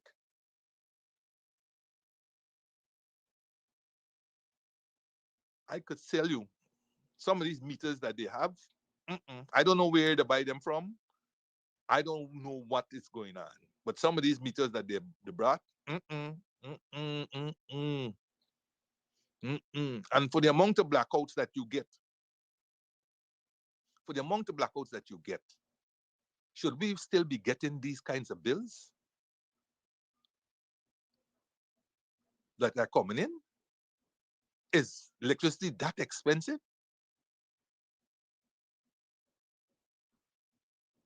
And where is the conservation program? Again, once again, you don't want to come up and they do a little thing here, a little thing there, and then you're done. Where's the conservation program? Even where they got massive amounts of electricity in the United States and Canada and all these different places, they still have conservation programs. Ask anybody what is the latest, what is the fastest selling item in Guyana. And you're bound to say TVs. But hey, no, you're wrong. The fastest selling item in Guyana is air condition. Air condition. And that comes partly not only from the fact that we digging out oil out there and we changing the whole climate thing and so on. So it's um, even when you get the northeast trade, it bringing hot air onto the land rather than the cool air of the ocean. It's because we refuse to treat our woods. We refuse to have kilns to dry our woods and dry them properly and promote the use of woods and clay bricks. So instead, we are building concrete monstrosities, small, big, huge, small, big, large, extra large, and colossal large. So we are forced to put in ACs. But isn't that going against the whole ozone layer, earth, and all this kind of thing? How can we live in such a paradoxical society? On the one hand, we going out there and selling carbon credits, and we got the lungs of the earth, and we are doing everything that is contrary to what we going out there and sell. The fastest growing item in Guyana is AC. And you're hearing, for example, when the blackout comes, now people got to get a solar fan to keep cool because the house is built as if you have seasons in Guyana, where in the winter you have to maintain the heat, and where in the summer you got to turn on the AC. That is what you have here in Guyana. Psychologically migrated.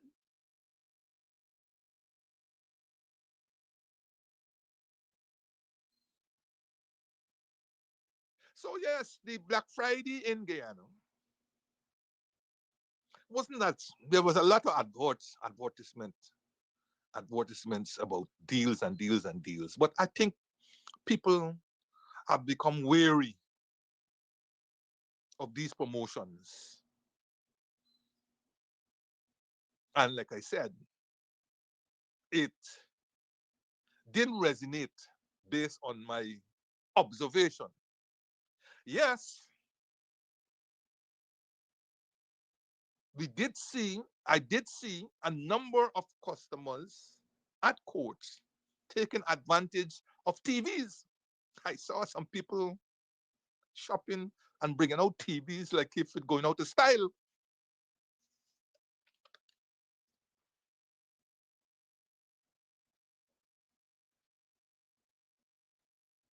And I said to myself,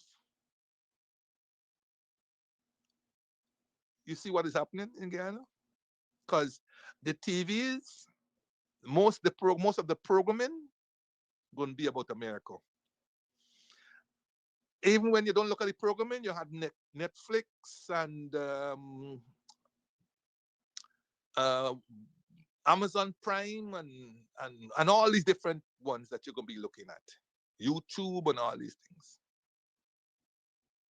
So where is this Guyanese citizen that you're supposed to be developing to build Guyana, to manage the country.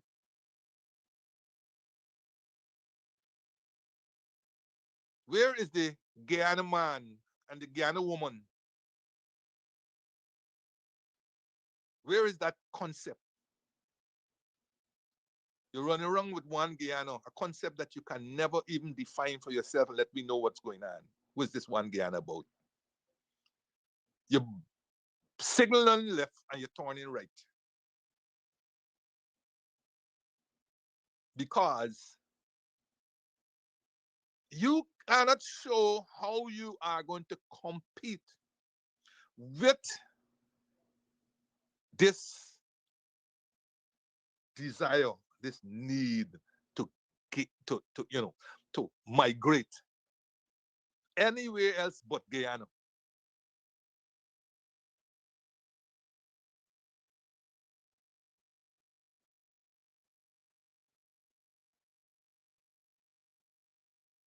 And then of course the deals itself, like I said, may not have uh,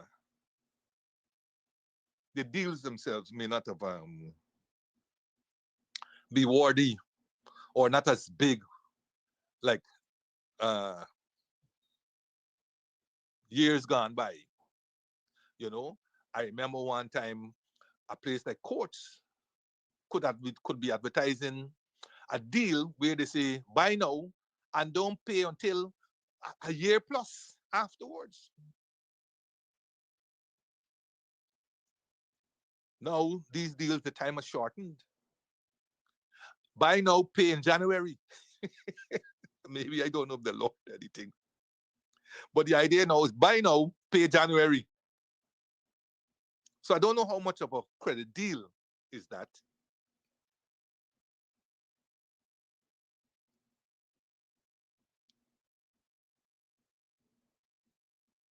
But people, as I said, for me, anecdotally looking,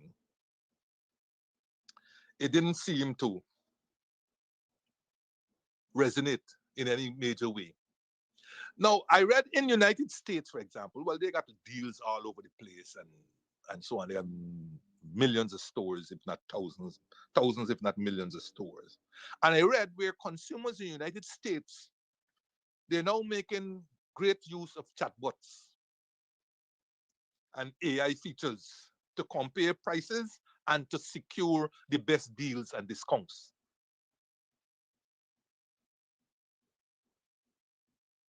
In Guyana, we hear about chatbots, we hear about AI and AI tools and so on. But that has not seemed to creep in into our decision making at the consumer level as yet. And so a lot of reliance is really on radio and well, less on the internet. So we don't know where the deals are, if they're deals.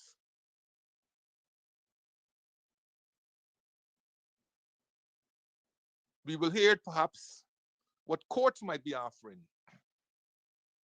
But how many major stores they have and what do they have to offer? Where are they located? I see this thing now where on television, on online, where you have great things being advertised, but they tell you call a number, call a phone number. Why are they hiding on the phone number? Why they can't say where they are located? This is a lot. I see this happening a lot, a lot. Call a number or call us privately. Why should we be calling you privately? Is the Consumer Association looking at this? Are these things scams or are they real? Another thing, if you tell me you're located 176 Charlotte Street, what does that mean to me? I got to go from where? Start from the beginning of Charlotte Street and drive through and see where 176 in a place where people has hardly put their numbers on their buildings? Why can't you give me some precise directions between which and which street, on which side of the street, and so on? Or you really don't want me to find you? Which one?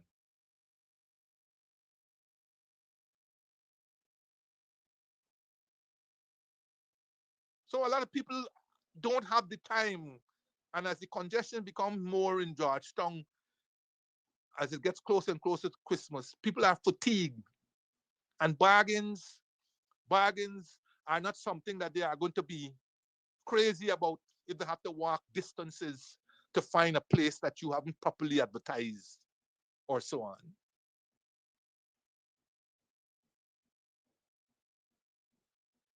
And so I urge, particularly our listeners, that you need to go back to basics in the context of what is evolving. Your box on, and you got to pray everybody pay up, especially around Christmas time, and make greater use of your credit union, where credit and so on might be easier to obtain, cheaper,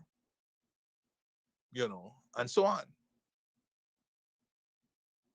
I say that because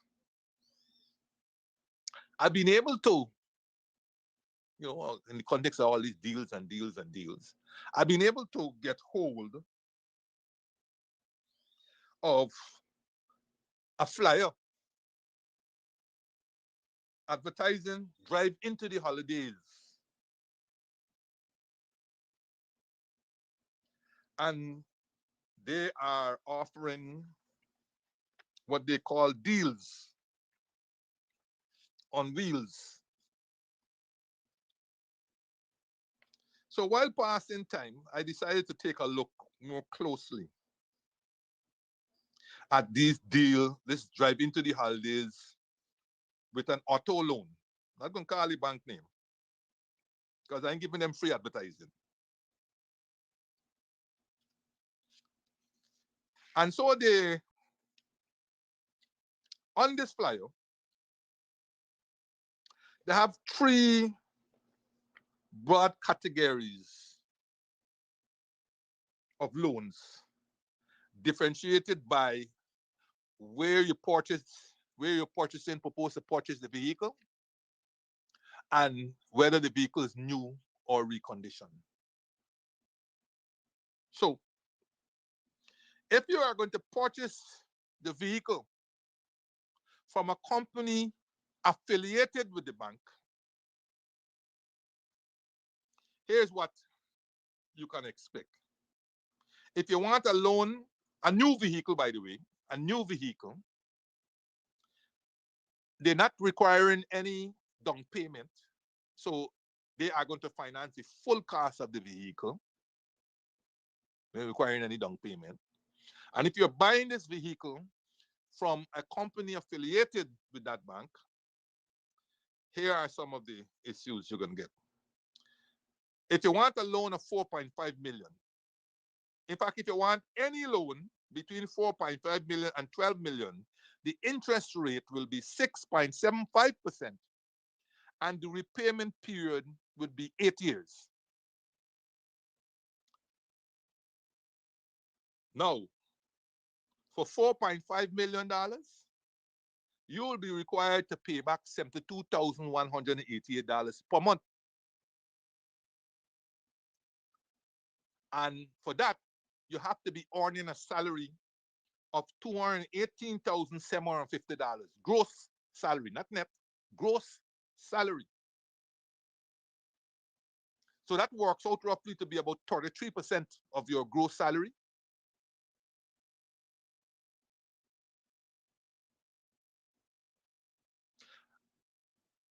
And roughly maybe about 40 something percent of your net salary, because gross salary means that they didn't take out tax yet and they didn't take out social security yet, which is the NIS and so on. Paying $72,188 per month for 96 months, because there's 8 times 12, 96 months, at a rate of 6.75% per annum, means that you will pay back $6.93 million in 8 years. So that's roughly $1.83 million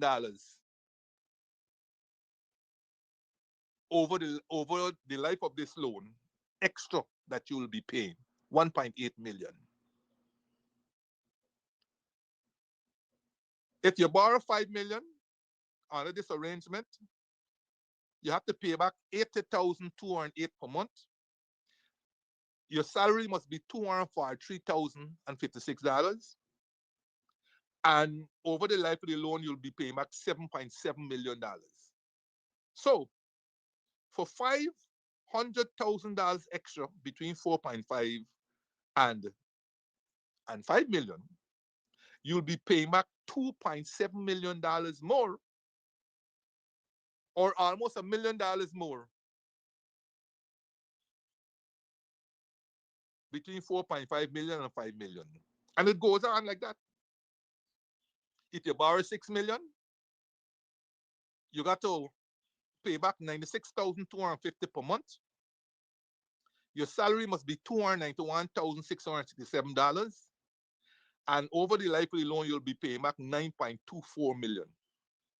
That's $3.24 million more than what you borrowed, or more than 50% than what you borrowed.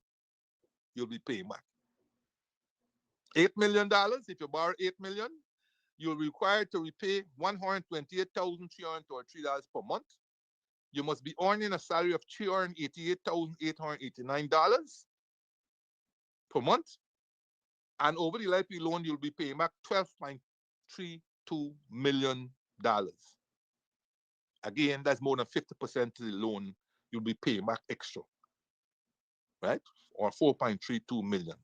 If you borrow $9 million, you're required to repay $144,375 per month. You have to have a gross salary of $437,500 per month. And over the life of that loan, you'll be paying back $13.86 million. And finally, $12 million, because they're lending you more than $12 million. $12 million. You have to pay back $192,500 per month. You have to be earning $583,333 per month. And over the life of that loan, you'll be paying back $18.48 million. Note carefully, these are new vehicles, no down payment, but you must be buying this new vehicle from a company affiliated with that bank. I want to show you something. To borrow $4.5 million for a new vehicle, unless it's duty, a new vehicle of $4.5 million, well, that's probably a duty-free vehicle. I wonder how many people earning $218,750 will be entitled to a duty-free vehicle. How many? Because $218,750 is no great set of money. I mean, the minimum wage is 106,000 or something like that. But the bulk of the public servants that I know, or let's don't use the bulk because I don't. Let's use a significant number of public servants earn $218,000 and less as gross salary. How will they be able to even afford a $4.5 million loan? Especially since almost all of them will not be entitled to duty-free concession. But let me proceed to give you the rest quickly before the time runs out. So if you're buying the new vehicle at some place other than the place that is affiliated with that bank, it will come at an extra cost. The only thing that you get is zero down payment. In other words, then they can finance the full cost of that vehicle, but it will come at a higher interest rate. Instead of the 6.75%, you will now have to pay back at 7.75%. They'll be lending you for the same 8 years. But guess what? For the $4.5 million loan, you'll be paying back at $7,938. But now you have to earn a salary of $230,114. Yeah. So if you're not buying the vehicle from their affiliated place, it will cost you. So they don't care whether you're a X position that you own, because X position you own, you'll get the same salary whether you're buying a new vehicle at that place or a new vehicle from some other place. But they're saying you have to pay back at $75,938, but you must be earning $230,114. For over the life of that loan, you'll be paying back $7.29 million, right? Which is roughly $300-something thousand more than if you were buying the vehicle at their affiliated place. For $5 million, if you want a loan of $5 million, you have to pay back $84,375. Your salary has to be $255,682 per month, and you'll be paying back $8.1 million over the life of the loan, and so on and so on. If you want to borrow that $12 million loan on this plan, then you have to pay back a monthly of $202,500, and you have to be earning a salary of $616,636. And ultimately, you'll end up paying back $19.44 million, or almost $1 million more than if you were able to buy the vehicle from their affiliated store. Now, when you come to more in line with the average small man, the foreign use reconditioned vehicles, they will also finance that. But here, you have to put on a 5% down payment. Here, the loan comes at 8.25%.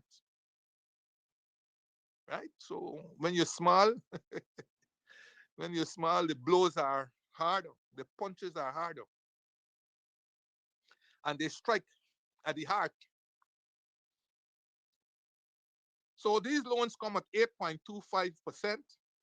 And not only that, the period of repayment is shorter, 5.5 years, 5.5 years. And they're lending smaller amounts. So, for example, they lend $2 million, interest rate 8.25%, repayment period 5.5 years.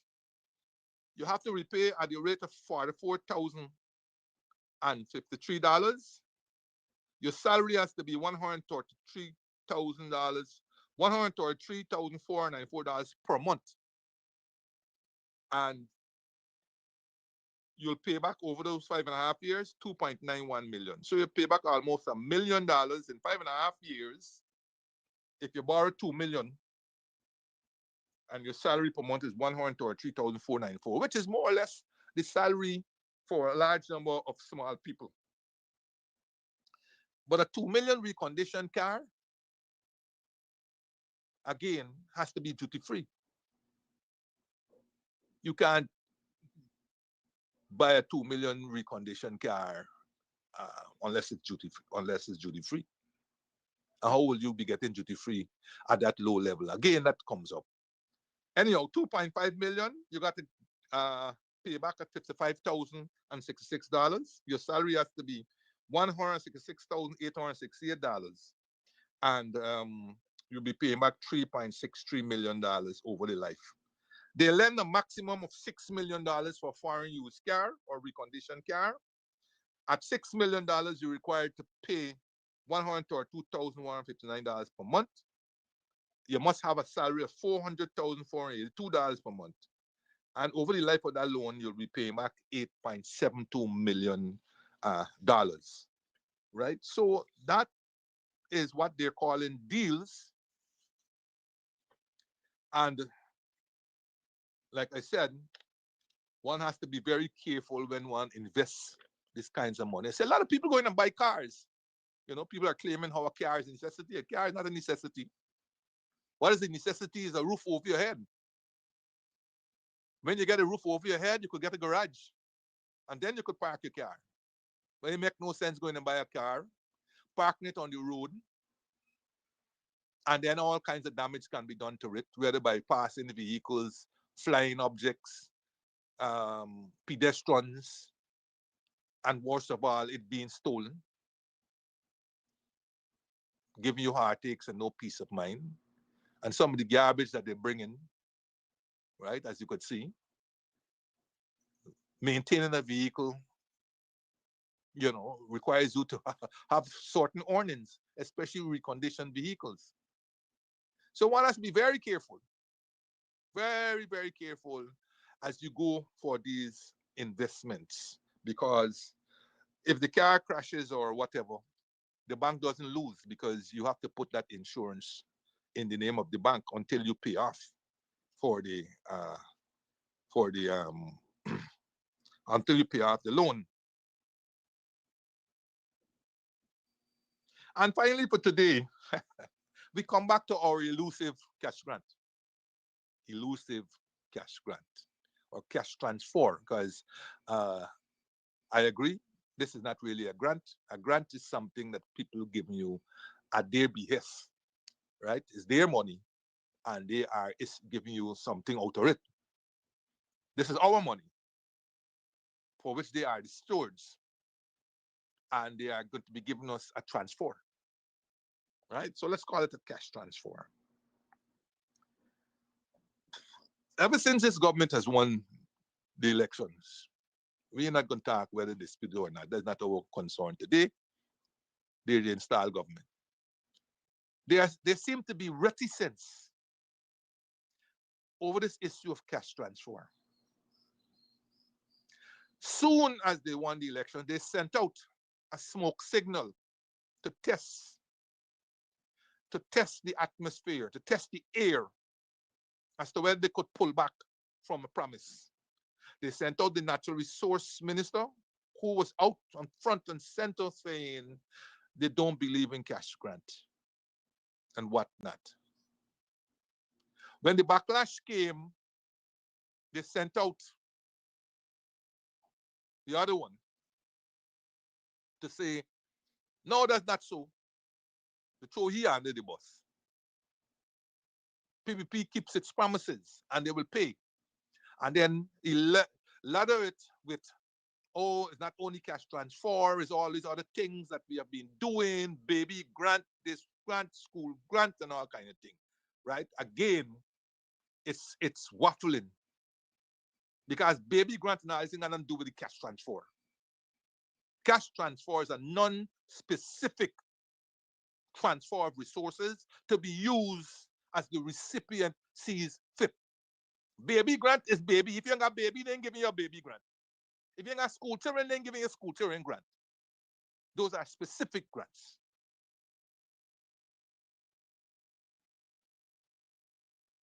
But I had to ladder it over. Oh, it's a comprehensive this and all kind of story. Then as time went by, because I told you on this program, they will never be able to pay you a cash transfer or cash grant or whatever. This year, they didn't have the wherewithal to do it. They struggled to pay the first one. They went back 3 times to Parliament for supplementary, including the budgeted amount. 3 times they went back. They bit off more than they could chew because they didn't want to seem to think that they were taking the idea that Jordan put out there. They already took the 18 years one, and they're not going to take the other one. So they're going to broaden it to whoever, who we used to call open sepulchre. So it's not only residents. You could be living overseas and you could come and you could get cash grant. But they tied up in saying, but hey, we're not going to be paying you at no embassy. So you must come home for it. I wonder whether the Attorney General has done his work on finding out where this matter is. Because as of now, we don't know how many recipients. how much money has been disbursed, how many checks have gone still dated, what are they going to be doing with these checks, and so on. We don't know. But then, now, under pressure, Ali now comes and says he's going to be announcing a slew of measures before the end of the year. Before the end of the year. So this slew of measures going to include, hopefully, the cash transfer. But by the time he announced it, you already know by then, Christmas might have passed, and you already know by then, no cash transfer will be paid this year. There's no budget anyhow for it. They sent out one of their young guns to rebut Azudin's on his Facebook. And he is practically suggesting that there will be no cash transfer because he says the government is preoccupied with the 2026 budget. So all these things are thrown out there. But the signals all remain what I said. They do not have the wherewithal to pay you another cash grant this year.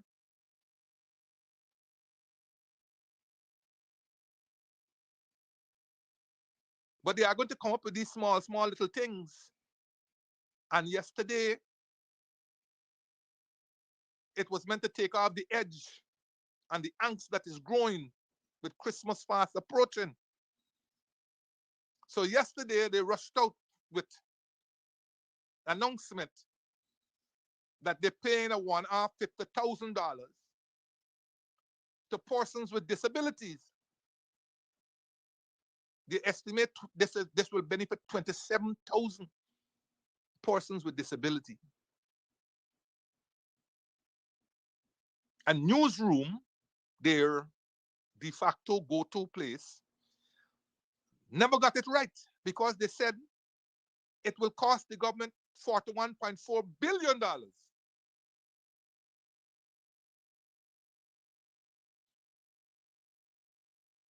To be exact, they said, quote, the payout will deliver $41.4 billion to 27,000 vulnerable citizens.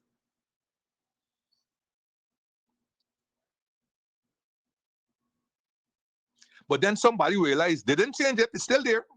Somebody realized what nonsense this people talking about. The maths in, 27,000 multiplied by 50,000 can give 41.4.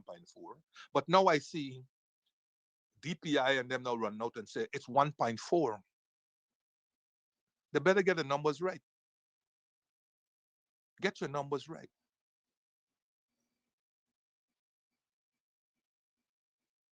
And you got to get several other things right. Since when we calling these people disabled? I thought they were more, they had gotten rid of this word disabled and it was differently abled or some other term they were using, but not disabled. We back to disabled just as how we gone back to Amerindian instead of indigenous peoples. We can't get these things right.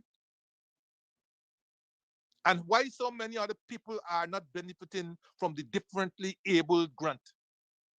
Because there are a number of people. I got a friend who was all but blind, certified blind, and could not benefit from the first one, I think was 100,000 or how much they gave out.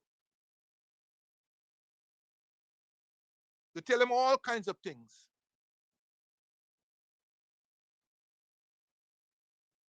And he has not been able to benefit from the disabled grant. And are they telling people how they are counting the 27,000? Because they don't know that. They must have some register. But tell the people how they can get on the register and what qualifies them for a disabled grant. You are disabled if you lost 10 toes. Are you disabled? What qualifies you? But there are a number of people who will not benefit because there's no education. There's no telling them where they have to go to sign up and all these kinds of stories. But you're back to it. But this transform more than anything else is needed and necessary.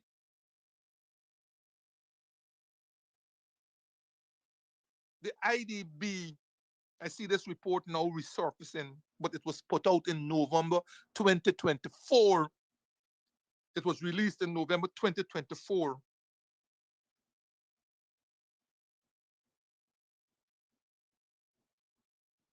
And it's the 10 findings about poverty in Latin America and the Caribbean. And among the findings were one, there's an estimated 58% of Guyanese living in poverty, surviving on less than $6.85 US per day. This number has risen, and all the tinkering and coming out and abusing out and so on can't deny the fact that there's significant poverty in Guyana. And there's no widespread deviation between the IDB and the World Bank statistics. 58% of people in Guyana existing on less than $6.85 US per day. That's less than $1,400 Guyanese per day. In the oil economy, fastest growing, 40-something% growth, 20-something% growth, double-digit growth expected till the end of the decade, and all these kinds of stories. What on earth does that mean for those 58%?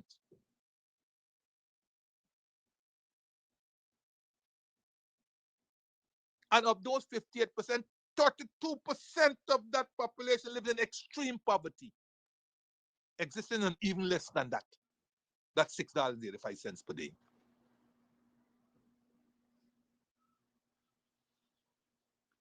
But here's a startling one.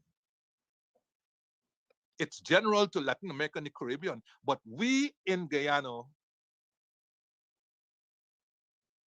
can appreciate this fact. In their finding number 3 of the IDB study, it says, quote, Afro-descendants, indigenous people, and children from poor households are more likely to suffer from extreme poverty. Let me go over that again. It's a reality. Afro-descendants, indigenous people, and children from poor households are more likely to suffer from extreme poverty. In fact, quote, nearly 50% of all people in extreme poverty in Latin America and the Caribbean region are Afro descendants, as in descendants of Africans, for which in Guyana we have many.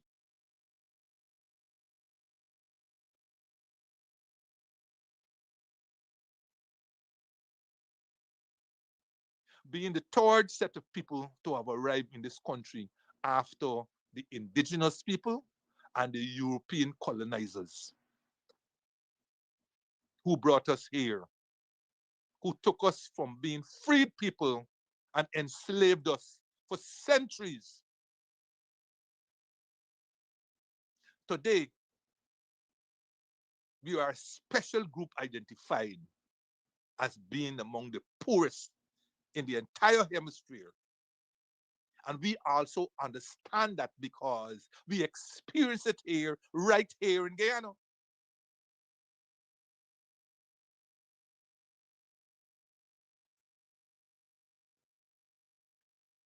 The study goes on to indicate that 53% of all people in extreme poverty are women. And a full 39% of those in extreme poverty are under the age of 15.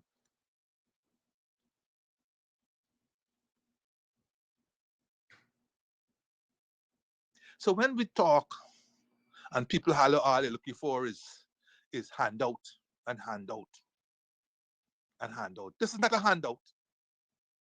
This is not a handout. When you're given the sugar industry billions upon billions of dollars. And they can't give you a return. You keep hollering about heads gonna roll and what not gonna roll. We got a lot of headless managers in that industry soon. But no head in rolling. Billions you're giving them out. Nobody don't talk about handout. When a couple of weeks ago you gave to the fishermen again cash transfer, nobody hollers handout. Nobody says handout. When you gave the rice farmers $300 per bag of paddy as a subsidy, again, because you gave them in the first crop, now you're giving them the second crop. Nobody says handout. Nobody has handout. But as soon as you got to pay a national cash transfer in which these marginalized, oppressed, depressed, and poverty-stricken African descendants will get a benefit, because they ain't gonna benefit from the rice farmers. They aren't rice farmers. They ain't gonna benefit from the fishermen. They are hardly fisher folks. And they ain't gonna benefit from the sugar industry because most of them left slavery a long time ago and don't want to cut cane and so on. They depend on the largesse of the government for the national transfer, cash transfer. You hear all them want is a handout. Wait a minute. Whose money is this? Is this the government's money?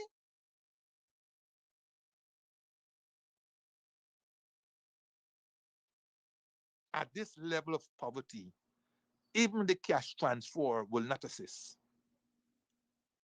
But it would stretch for a couple more hours or weeks or months of sustenance while we're hoping that the government will put policies that are more prominent in place.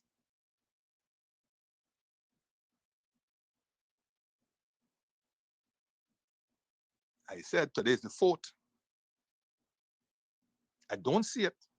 I don't know how it will happen. But they can do what?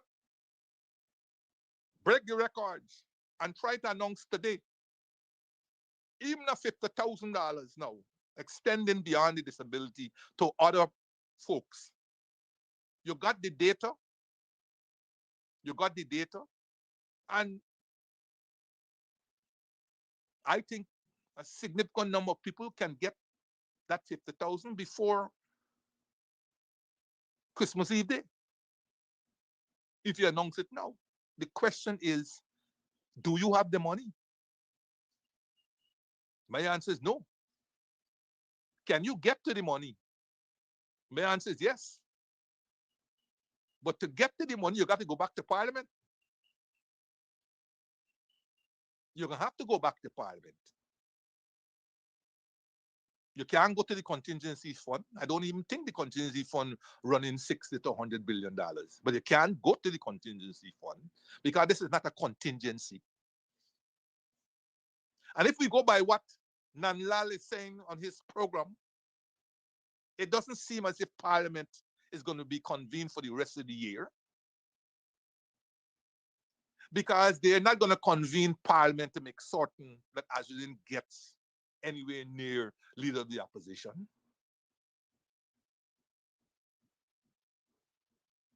So when we put all this together, what do we come up with? What do we come up with?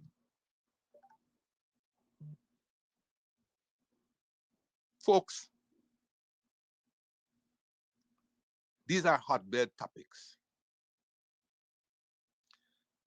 This issue of cash transfer is going to become a very emotional issue because people are beginning to realize that promises are a comfort to a fool. They remembered, whether jokingly or otherwise, it being said, if you behave yourself, you will get another cash transfer for Christmas. They remember that. It looks like a lot of people didn't behave themselves. because it's looking dark and bleak. I wish to be proven wrong. I don't care as long as you pay it. And 2 seconds more, I have to raise this point all over again. In speaking to an outstanding public servant earlier in the week, I was made to understand that he's getting an NIS pension of something $1,000 per month. An outstanding public servant who would have been the equivalent of a permanent secretary is getting something $1,000 per month. And he, like all of us, have not had the benefit of an increase in the national insurance pension since 2019. Since 2019. And you're telling me that you care for us, that you're looking after us, that this is one Guyana, that this little money that you depend on in your old age, the age when you can't walk no more or you did, they ain't gonna give you work and so on, and so on. When you might be suffering from ailments and my good friend is ailing, you are telling me at 6 years we must suffer with no end in sight as to when there will be an increase in NIS pensions. Many now have now been subsumed in minimum pension. Many people who are well above the minimum pension, because of the no increase in NIS, they are now subsumed in the minimum pension, which is half the minimum wage, which is roughly about 53,000 Guyana dollars. Many teachers are now subsumed on the minimum pension when they were well above the minimum pension, the minimum wage, half the minimum wage. This is the cruelty that is being inflicted on NIS pensioners. 6 years without an increase in pension. And we, like all the others, have to endure the massive increase in cost of living and everything else. If only for my friend, it tugs and tears at my heart that such an outstanding public servant who would have been an equivalent of a permanent secretary in his day is earning a measly 78,000 that has been transfixed since 2019, like all of us.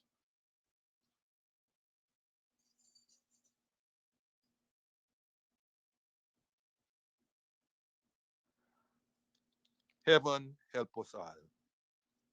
Kenaki, come to the end of another Thursday. I hope our folks have a good day, rest of the day, and rest of the week.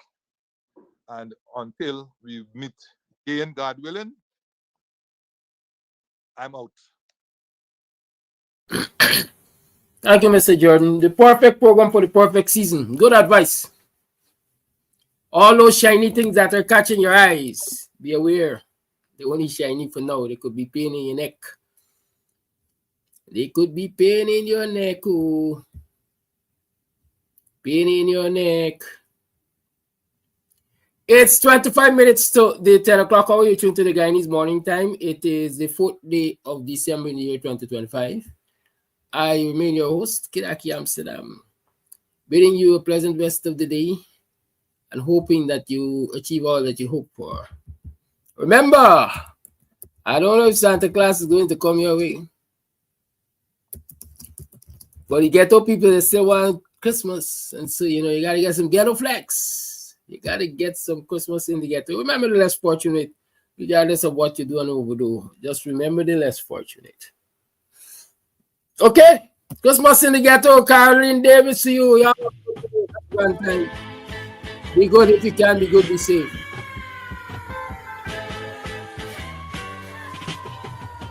Santa Claus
something cool.